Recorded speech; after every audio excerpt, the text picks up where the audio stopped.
የብብት ጠረን ሁሉ ጊዜ ከጽዳት ማነስ አይደለም የሚመጣው። አንዳንድ ጊዜ አሁን ታጥበን ከደቂቃዎች በኋላ ብብታችን ጠረን ሲያመጣ ምናምን ነገር እናየዋለን እና እንደነግጣለን። እንዴ አሁን ታጥቤ አሁን ምናምን እንላለን። እና ሁሉ ጊዜ ከጽዳት ማነስ አይደለም የሚመጣው። ኦፍ ኮርስ አንዳንድ ጊዜ ጽዳታችንን ሳንጠብቅ ስንቀር ኖርማሊ ብብታችን ውስጥ የሚገኙት ባክቴሪያዎች ቢውልድ አፕ አድርገው ወደ ተለየ ጠረን ያመጡብናል። ነገር ግን አንዳንድ ጊዜ ያ አይሆንም። ጽዳታችንን እየጠበቅን ግራ ይገባናል። ለምንድን ነው የሚሸተው አሁን ታጥቤ አሁን የምንልበት ጊዜያቶች አሉና ይሄ የሚሆነው ኤክሰስ ባክቴሪያዎች ብብታችን ውስጥ ሲገኙ ነው። ለምሳሌ በተፈጥሮ የሰው ልጅ ላብ አይሸትም፣ ሽታ የለውም። ቆሻሻውን አንዳንድ ጊዜ ይዞልን ይወጣል እንጂ ግን ጠረን አይኖረውም። ጠረን የሚያመጡት እነዚህ ባክቴሪያዎች ናቸው፣ ያለመድ ናቸው። እዚህ ውስጥ ብብታችን ውስጥ መገኘት የሌለባቸው ባክቴሪያዎች ናቸው እና እነሱን ደግሞ ቶሎ ማስወገድ የምንችለው አንድ ከመታጠብ ጽዳታችንን ከመጠበቅ፣ ሁለት ደግሞ የሰው ልብስ ካለመልበስ። አሁን አንዳንድ ጊዜ የሰው ልብስ ለብሳችሁ ስትመጡ ሰው ቤት አድራችሁ ሊሆን ይችላል ምናምን ነገር የሰው ቢጃማ ለብሳችሁ ሊሆን ይችላል ምናምን። ከዛ በኋላ ብብታችሁ ብብት ይሸታል። ብብት ማለት በቃ መጥፎ ሽታ ይሸታል። አንዳንዴ ደግሞ ልብሳችሁን ለሰው አበድራችሁ ያንን ልብስ መልሳችሁ እናንተ ስትለብሱት ማይሆን ጠረን ያመጣባችኋል እና ያ ማለት የዛን ሰውዬ ባክቴሪያ ወደ እናንተ አምጥታችሁታል ማለት ነው። የዛ ሰውዬ ባክቴሪያ እናንተ ብብት ውስጥ ተገኝቷል ማለት ነው። ስለዚህ ይሄንን ባክቴሪያ ነው ከስር መሰረቱ ማጥፋት ያለባችሁ። ዶዶራንት ብትቀቡት፣ ሽቶ ብትቀቡት ጠረኑ አይለቅም። እንዲሁም በጣም የሚያስጠላ ሽታ ያመጣባችኋል። ኦር ደግሞ ይሄ ዶዶራንቱን አሸንፎት ነው የሚወጣው which is በጣም የሚያስጠላ ነገር፣ ሰው ፊት በጣም ኢምፕሬስ የሚያደርግ የሚያዋርድ ነገር ነው እና በዚህ ሰዓት ላይ ማድረግ ያለባችሁ ነገር አንደኛ ነገር ግላይኮሊክ አሲድ ነው። ግላይኮሊክ አሲድ ካላችሁ በጣም አሪፍ ነው። እሱ ብብታችሁን ተቀብታችሁ በደንብ አድርጋችሁ ዶዶራንታችሁን ተቀብታችሁ መውጣት ትችላላችሁ።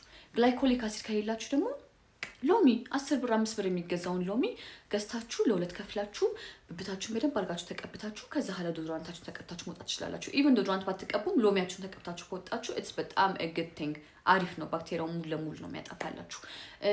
ከዛ በመቀጠል ደግሞ የሰው ልብስ በተቻላችሁ መጠን ላለመልበስ ሞክሩ። ቢካዝ ከዛ ነው የምንወርሰው። የሰው ልብስ ካመጣችሁ በኋላ ደግሞ ኦር እናንተ ልብስ ሰው ከለበሰው በኋላ ደግሞ ወደ እናንተ ከተመለሰ በኋላ ብብቱን በደንብ አድርጋችሁ ሎሚ ቀብታችሁ ልበሱ ወደ እናንተ ጋር። ቢካዝ ይሄ ቀላል አይደለም። ላይክ በንጽህና በምናምንም የማይሆን ከሆነ ምናምን ብላችሁ አንዳንድ ጊዜ በቃ ተስፋ ይቆርጣሉ አንዳንድ ሰዎች። አሁን ታጥቤ እኮ ነው የመጣሁት ግን ምን ማድረግ እንዳለብኝ ግራ ገብቶኝ ነው ምናምን ነገር ይሏችኋል እና በጣም በዚህ ነገር ማሸነፍ ትችላላችሁ። ነገር ግን በአንድ ቀን የሚሆን ነገር አይደለም። አንድ ቀን ተቀብታችሁ ትጠፋል ማለት አይደለም። ገብቷችኋል አይደለ? ያ ነገር እስኪጠፋ በየቀኑ ያን ነገር ማድረግ መቻል አለባችሁ። ግላይኮሊክ አሲድ ካላችሁ ግላይኮሊክ አሲዳችሁን ብብታችሁን የልብሱን ብብት በደንብ አድርጋችሁ መቀባት። ግላይኮሊክ አሲድ ከሌላችሁ ግን አሲዱ ጋር ግን ተጠንቀቁ።